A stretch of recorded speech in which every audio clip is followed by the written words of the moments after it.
आज के इस वीडियो में हम अपने जावा प्रोजेक्ट के अंदर में एआई को कैसे इंटीग्रेट करना है उसके बारे में देखने वाले हैं। वीडियो को स्टार्ट करने के पहले अगर मैं बात करूं कि भाई मशीन लर्निंग क्या है या एआई क्या है, राइट? तो बहुत ही बेसिक आइडिया कि भाई एग्जैक्टली मशीन लर्निंग एआई बना किस लिए है, एग्जैक्टली क्या करता है और ये इंटरनली कैसे काम करता है, राइट? ये सब समझना हमारे लिए बहुत ज़्यादा इंपॉर्टेंट है, तभी हम एआई के बारे में और सीख सकते हैं।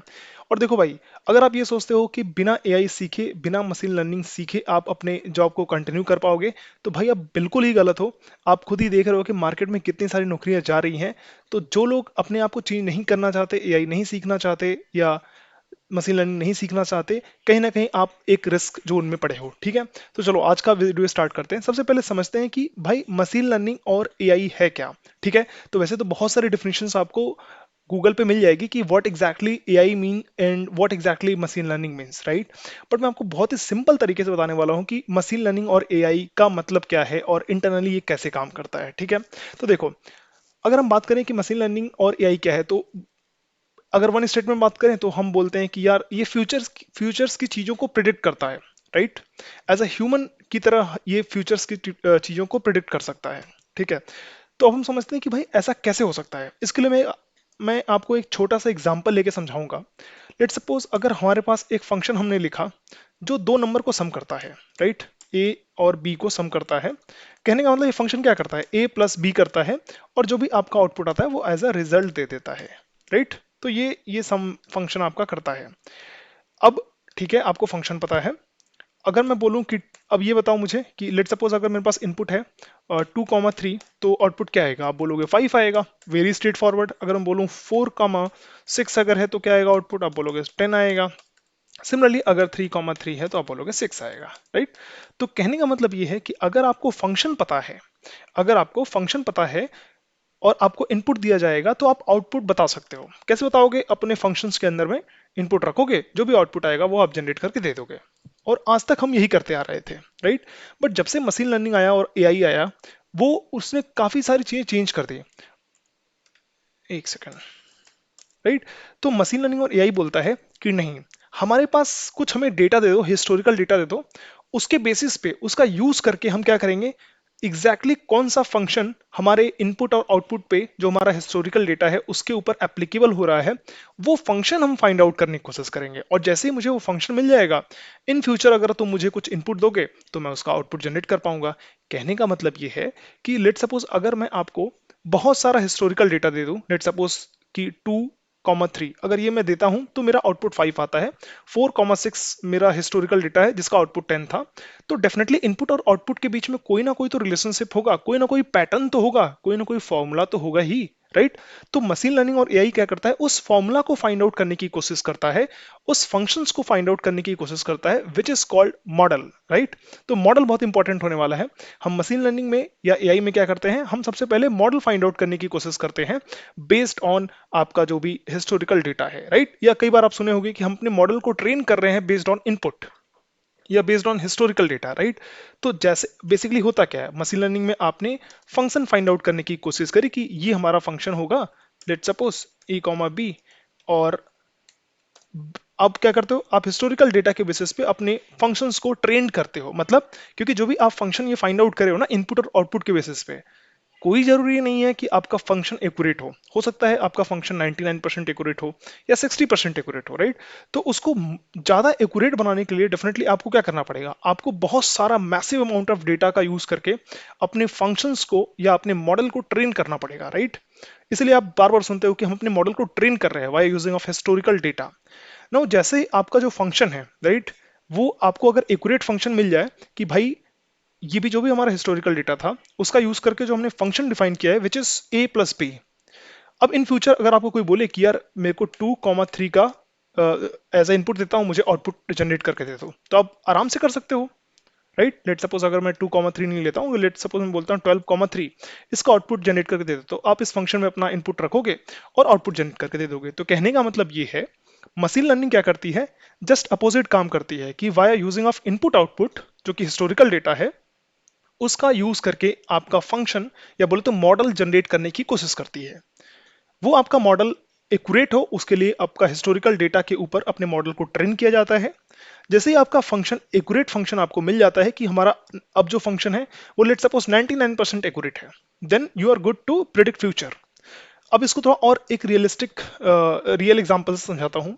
लेट सपोज आपके पास बहुत सारा डेटा है कि अगर हमारे इस प्लेस पे कोई एक सिटी है, सिटी के अंदर में अगर इतना टेम्परेचर है तो उस दिन का जो वेदर था वो कुछ इस टाइप का था, क्लाउडी था या बारिश हो रही थी वगैरह वगैरह, राइट। उसके बेसिस पे आपके पास बहुत सारा लेट सपोज 20 साल का 30 साल का हिस्टोरिकल डेटा है। अब उस हिस्टोरिकल डेटा का यूज करके आप क्या करोगे, मशीन लर्निंग क्या करेगी, एक मॉडल जनरेट करेगी। मॉडल इज नथिंग बट एक फंक्शन, राइट। एक फंक्शन मतलब क्या पैटर्न मिल रहा है, इनपुट और आउटपुट के बीच का क्या पैटर्न मिल रहा है। जैसे ही वो फंक्शन हमें मिल जाएगा, इन फ्यूचर अब क्या होगा, अगर मुझे फिर से प्रेडिक्ट करना है कि कल कैसा मौसम होने वाला है, क्या टेम्परेचर के साथ अगर टेम्परेचर इतना बनेगा तो कितना बारिश होगी या वगैरह नहीं होगी, राइट। तो ये सारी चीजें हम प्रेडिक्ट कर सकते हैं। जैसे ही हमें फंक्शन मिलेगा हम उसे अपना इनपुट डालेंगे फ्यूचर के, और उसके हिसाब से हमें आउटपुट मिल जाएगा, राइट। तो आपको समझ में आई कि बेसिकली मशीन लर्निंग और एआई में हो क्या रहा है। मशीन लर्निंग और एआई में अगेन मैं रिपीट करता हूं, जो भी हमारा हिस्टोरिकल डेटा होता है उस हिस्टोरिकल डेटा के बेसिस पे हम फंक्शन को फाइंड आउट करने की कोशिश करते हैं, या बोले तो जो हमारा एग्जैक्ट मॉडल होता है, एक्यूरेट मॉडल को फाइंड आउट करने की कोशिश करते हैं, ठीक है। जैसे ही हमें मॉडल मिल जाता है या फंक्शन मिल जाता है, देन ये बहुत ही स्ट्रेट फॉरवर्ड हो जाता है कि आपका फ्यूचर में ये इनपुट होगा तो आउटपुट क्या होगा, राइट। इतना समझ में आ गया। चलिए अब थोड़ा हम डेफिनेशन पे भी देख लेते हैं। मॉडल आई थिंक हमें से सबको समझ में आ गया। अब देखिए मेजरली अगर आप मार्केट में देखोगे तो दो टाइप के आजकल बहुत ही ज्यादा फेमस मॉडल चल रहे हैं, which is called LLM model और रैग मॉडल, राइट।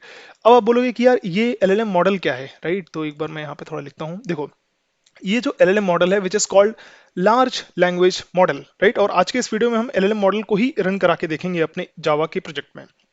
तो देखिए जो एलएलएम मॉडल होता है वो होता क्या है बेसिकली कि आपके पास एक मॉडल है, बोले तो एक फंक्शन है जो कि ट्रेंड है एक स्टैटिक सेट ऑफ डेटा के ऊपर। स्टैटिक सेट ऑफ डेटा मतलब लेट सपोज हमने एक फाइल बना ली 10 GB की, इसके अंदर बहुत सारा डेटा है। लेट सपोज कि भाई इंडिया का प्राइम मिनिस्टर क्या है 2014 में, या लेट सपोज इंडिया का कौन प्रेसिडेंट कौन है वगैरह वगैरह, बहुत सारा हिस्टोरिकल डेटा हमने 10 GB की फाइल में रख लिया। उस 10 GB के हिस्टोरिकल डेटा का यूज करके मैंने अपने मॉडल को, अपने एलएलएम मॉडल को क्या किया, ट्रेंड किया, राइट। तो जाहिर सी बात है इन फ्यूचर अगर मैं कोई इनपुट दूंगा वो मेरे हिस्टोरिकल डेटा के ऊपर ट्रेंड होगा और वो मुझे आउटपुट दे देगा, राइट। ठीक है।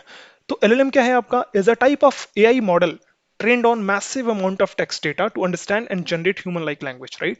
तो जो आपका एलएलएम मॉडल है वो आपका एक मॉडल है। मॉडल बोले तो आपका एक फंक्शन है जिसके अंदर आप इनपुट डालोगे वो आपको आउटपुट दे देगा, राइट। कुछ बहुत ही फेमस आपके एलएलएम मॉडल की अगर मैं बात करूं, लाइक GPT-4 है, लामा है। लामा बहुत इंपॉर्टेंट है आपका, राइट। जेमिनी है गूगल का, लामा आपका जो है फेसबुक वालों ने दिया है, राइट।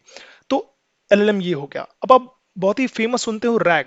रैग बोले तो रिट्रीवल ऑगमेंटेड जनरेशन, राइट। तो रैग क्या होता है, तो देखो रैग भी आपका एक काइंड ऑफ मॉडल है।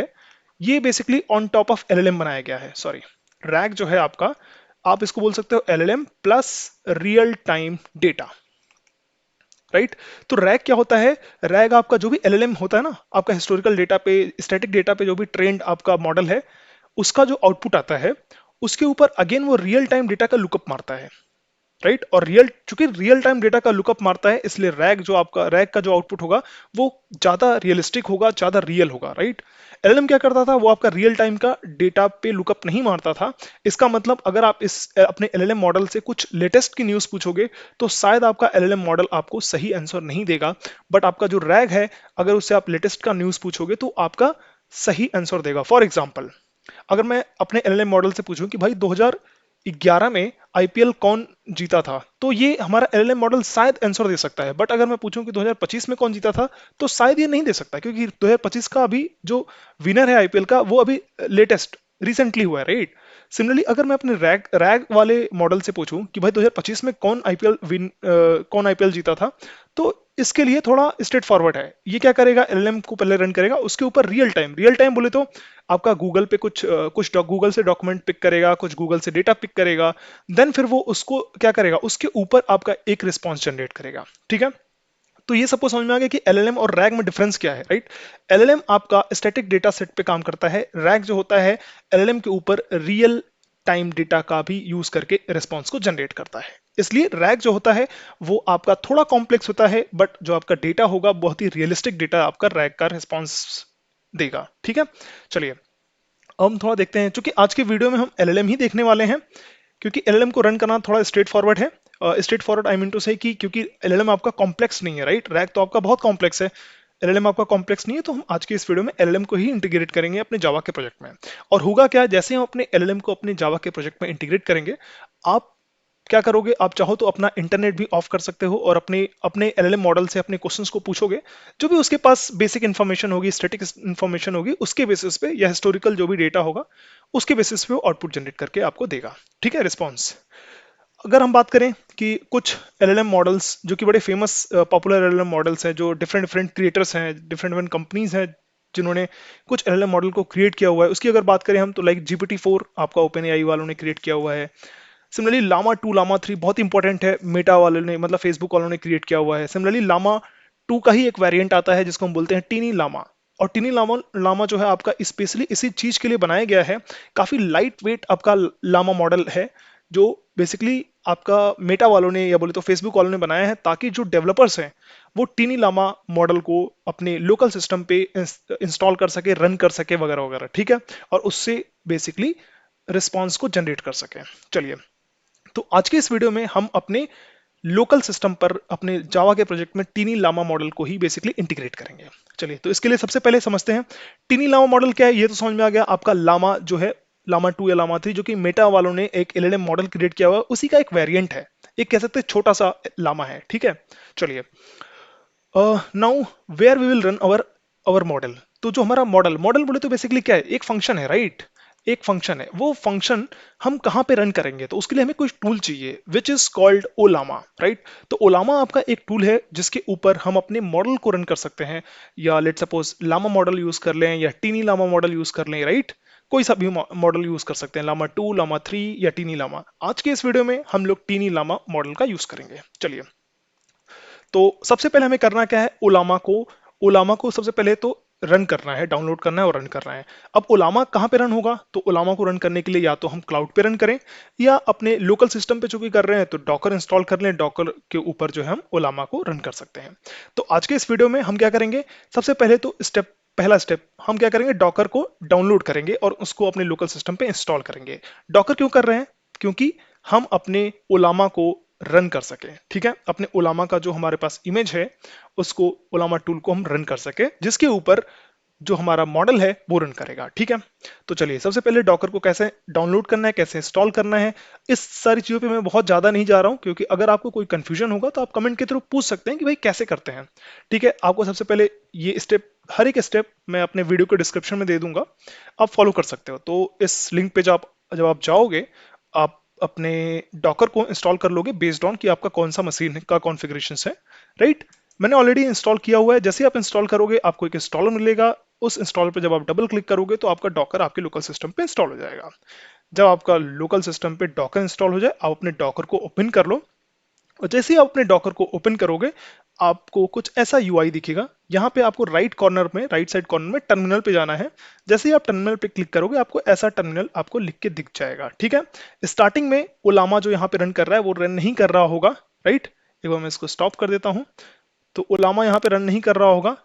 ठीक है, मैंने क्या किया है, ओलामा ऑलरेडी रन कराया हुआ है ताकि हमारा वीडियो का लेंथ बड़ा ना हो, राइट, क्योंकि डाउनलोड करने में, इंस्टॉल करने में टाइम लगता है कुछ। ठीक है, तो जैसे ही आपका डॉकर आपने ओपन किया, टर्मिनल पे आप गए, आपको सबसे पहले ओलामा का डॉकर इमेज पुल करना है। उसके लिए आपको अपने टर्मिनल पे ये कमांड रन कराना है। मैंने ऑलरेडी रन कराया हुआ है, इसका मतलब जो इमेज है आपका ओलामा का वो हमारे डॉकर में आ चुका है, राइट। अब उसके बाद मुझे करना क्या है, अपनी डॉकर डॉकर के अंदर ओलामा डॉकर इमेज को रन कराना है किसी पोर्ट नंबर पे। फॉर एग्जांपल मैंने अपने डॉकर के अंदर ओलामा का जो इमेज है वो इस पोर्ट नंबर पे as a background process run कराया है। रन कराने का प्रोसेस, जो रन कराने का जो कमांड है वो आपका ये है, ये आप यूज करके अपने ओलामा टूल को अपने डॉकर पे रन करा सकते हो इस पोर्ट नंबर पे। ठीक है, जैसे आप अपने डॉकर के ऊपर ओलामा का इमेज रन करा लोगे, आपको अब करना क्या है, तो ओलामा बेसिकली क्या करेगा, ओलामा के ऊपर हम टिनी लामा मॉडल को रन कराना चाहते हैं, उसके लिए हम ये कमांड रन कराएंगे, ये करेगा क्या, आपका टीनी लामा मॉडल डाउनलोड करेगा और रन करेगा, ठीक है, आपके ओलामा टूल के ऊपर, ठीक है। ये सारा का सारा जब आप स्टेप फॉलो कर लोगे तो आप देखोगे कि यहाँ पे आपका ओलामा ऐसे रन करेगा। लेट सपोज मैं इसको स्टार्ट कर देता हूँ, तो ऐसे ये रन करेगा। जैसे ही आपका ओलामा टूल रन कर रहा है by using of tiny Llama model, now you are ready to hit tiny Llama model, ठीक है। आप अपने पोस्टमैन में जा करके आप क्या कर सकते हो, अपने प्रॉम्प्ट को हिट कर सकते हो। फॉर एग्जांपल, अगर मैं यहाँ पे जाऊं और मैं पूछूं कि हु वन आईपीएल 2010 में कौन सी टीम जीती थी, राइट, तो इसको मैं अगर क्लिक करूंगा तो मुझे कुछ रिस्पांस में कुछ तो देगा ये, ठीक है। 2010, राइट, ओके, तो इसने कुछ तो दिया, मतलब मे बी, हाँ आई थिंक मुंबई इंडियंस दिया इसने, नॉट श्योर 2010 में आईपीएल कौन जीता था, राइट। बट कुछ इन्फॉर्मेशन मिली यहाँ से। बट अगर लेट सपोज मैं यहाँ पे पूछता हूँ कि 2025 में कौन जीता, राइट, तो शायद ये ना दे पाए। क्यों ना दे पाए, क्योंकि ये जब थीनी लामा मॉडल बना होगा, राइट, ये किसी पर्टिकुलर डेट के पहले बना होगा।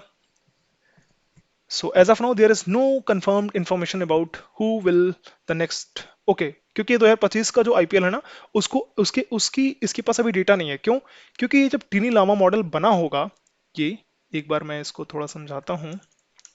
देखो, अम, हाँ, ये जो टीनी जो मॉडल है, राइट, जब ये बना होगा, लेट सपोज अगर ये बना होगा 2020 में, राइट, तो 2020 के बाद का इसके पास डेटा नहीं होगा। और चूंकि ये क्या है, एलएलएम का एग्जांपल है, इसका मतलब ये रियल टाइम डेटा तो देखेगा नहीं। मतलब जो भी 2020 के पहले के डेटा होंगे उसके पास उसकी इन्फॉर्मेशन तो इसके पास होगी, बट 2020 के बाद वाली इन्फॉर्मेशन नहीं होगी। मैं एक एग्जांपल दे रहा हूँ कि लेट सपोज अगर 2020 में बना हुआ है तो, ठीक है। इसलिए आप अगर देखोगे तो इसने, जैसे मैंने इससे पूछा कि 2011 में कौन जीता था, इसने कुछ तो इन्फॉर्मेशन दे दिया है कि मुंबई इंडियंस और वो सीएसके वगैरह जो भी, राइट। बट जैसे मैंने 2025 के बारे में पूछा, जो रिसेंटली अभी आरसीबी ने आईपीएल जीता है, राइट, आईपीएल ट्रॉफी, उसके बारे में इसके पास कोई इन्फॉर्मेशन नहीं थी, राइट। तो इसलिए मैं बोल रहा हूँ कि जो आपका एलएम मॉडल है, कहीं ना कहीं वो रैग से देखा जाए तो कॉम्प्लेक्स तो नहीं है, बट अगर रैक के करस्पॉन्डिंग देखा जाए तो जो आउटपुट आता है, जो एलएम का रिस्पॉन्स आता है, वो रैक के रिस्पॉन्स से कहीं ना कहीं अच्छा नहीं होता है। क्योंकि जो रैक का रिस्पॉन्स होता है वो मोर रियलिस्टिक होता है due to real time data processing, ठीक है। चलो, तो ये हो गया। इसका मतलब हमारे लोकल सिस्टम पे इस पोर्ट पे क्या रन कर रहा है, लामा मॉडल रन कर रहा है, टीनी लामा मॉडल रन कर रहा है, ठीक है। अब हमें करना क्या है, अब हम चाहते हैं कि हम एक स्प्रिंग बूट का एक एप्लीकेशन बनाएंगे जिसके अंदर से हम इस एपीआई को हिट करेंगे, ठीक है। तो अभी तक हम क्या करना चाह रहे हैं, हम एक स्प्रिंग बोट का एक एप्लीकेशन बनाएंगे, स्प्रिंग बोट का एक एप्लीकेशन बनाएंगे जिसके अंदर लेट सपोज हमने एक गेट एपीआई एक्सपोज करेंगे, जिसके अंदर हम चाहते हैं कि हम अपना प्रॉम्प्ट पास करेंगे। और ये क्या करेगा, ये हमारा जो गेट एपीआई है ना, वो कुछ नहीं करेगा। बेसिकली ये जो टिनी लामा मॉडल जो हमारा ऑलरेडी कुछ 11 समथिंग 434 पोर्ट नंबर पे रन कर रहा है ना, उस उसको ये रिक्वेस्ट भेजेगा, और जो भी हमने प्रॉम्प्ट एज अ इनपुट दिया था उस प्रॉम्प्ट का यूज करके ये रिक्वेस्ट भेजेगा, और जो भी रिस्पॉन्स वहां से आएगा वो हमारा ये गेट मेथड क्या कर देगा, रिटर्न कर देगा, राइट। तो हम आज के इस वीडियो में यही करने वाले हैं। चलिए, इसके लिए हम करते क्या है, हम चलते हैं अपने इंटेलिजे पे, एआई डेमो, राइट। तो यहाँ पे हम एक बार एआई डेमो में, एआई डेमो, ये तो हमने नॉर्मल एक स्प्रिंग बोर्ड का एप्लीकेशन बनाया है, आस्क मी कंट्रोलर, ठीक है। तो आस्क मी कंट्रोलर पे हमने आस्क मी एक गेट एपीआई एक्सपोज किया हुआ है, जिसके अंदर हमने एक यूजर से prompt as a as a get request ले रहे हैं, ठीक है। जो भी प्रॉम्प्ट यूजर पास करेगा इस एपीआई का यूज करके, उसका यूज करके हम क्या कर रहे हैं, बेसिकली हम अपने टीनी लामा मॉडल को रिक्वेस्ट भेज रहे हैं, बेसिकली पोस्ट, जैसे नॉर्मल आप कल कमांड आप पोस्टमैन से हिट कर रहे हो, राइट, उसी को हम बेसिकली अपने इस गेट एपीआई से रन करके जो भी रिस्पॉन्स आ रहा है उसको रिटर्न कर रहे हैं। हमने क्या किया है, रेस्ट टेम्पलेट का यूज किया है, और जो भी प्रॉम्प्ट यूजर ने सेंड किया था उसका यूज करके हमने उस एपीआई को हिट किया है, ठीक है, टीनी लामा मॉडल का, और जो रिस्पॉन्स आया वो हमने रिटर्न कर दिया। अब इसको हम देखते हैं रन करा के। देखिए, कोड बड़ा ही सिंपल है, अगर आपको कोई कंफ्यूजन हो तो आप अपने क्वेश्चंस को पूछ सकते हो। आई एम होपिंग कि आपको स्प्रिंग बूट में कैसे रेस्ट टेम्पलेट का यूज करके एपीआई हिट करते हैं वगैरह वगैरह, इससे कोई कंफ्यूजन नहीं होगा। अगर है तो आप पूछ सकते हो। मेरा जो मेन एम है इस वीडियो को बनाने का वो ये है कि कैसे आप एआई को इंटीग्रेट कर सकते हो अपने जावा प्रोजेक्ट के अंदर में, ठीक है। अब मैं इसको रन कराता हूँ। तो चलिए, अगर अब ये मेरा जो एप्लीकेशन है वो पोर्ट नंबर 8080 पे रन कर रहा है, राइट। तो अगर मैं अब चलता हूँ अपने क्रोम पे और यहाँ पे अगर मैं पूछता हूँ कि 2011 में आईपीएल कौन जीता था, राइट, तो कुछ ये रिस्पॉन्स तो देगा, राइट। अब ये देखिए, Jasprit Bumrah is the IPL 11 champion of the Risings. इसने जो भी है कुछ तो इन्फॉर्मेशन दिया, राइट। बट अगर मैं इससे पूछूं कि भाई 2025 में कौन जीता था, राइट, तो 2025 में कौन जीता था, तो शायद ये ना दे पाए, राइट।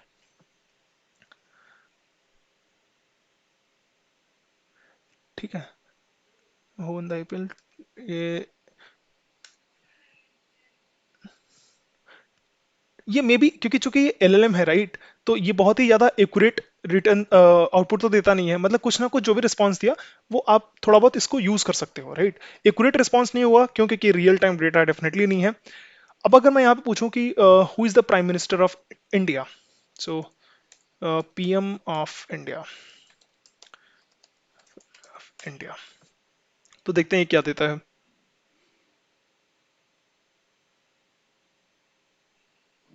बहुत बड़ा सा आंसर दे दिया इसने। इसको थोड़ा छोटा देना चाहिए था, but may be I think ये सही से समझ नहीं पा रहा है जो एलएलएम मॉडल है। बट एनीवे कुछ तो रिस्पॉन्स इसने दिया, ठीक है। ये बेसिकली आई थिंक इसने बहुत ज़्यादा एक्सप्लेन कर दिया कि पीएम की रिस्पॉन्सिबिलिटी वगैरह क्या होती है।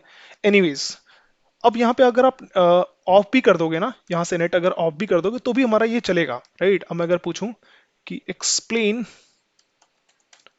स्ट्रिंग इन जावा, ठीक है, तो देखते हैं क्या देता है।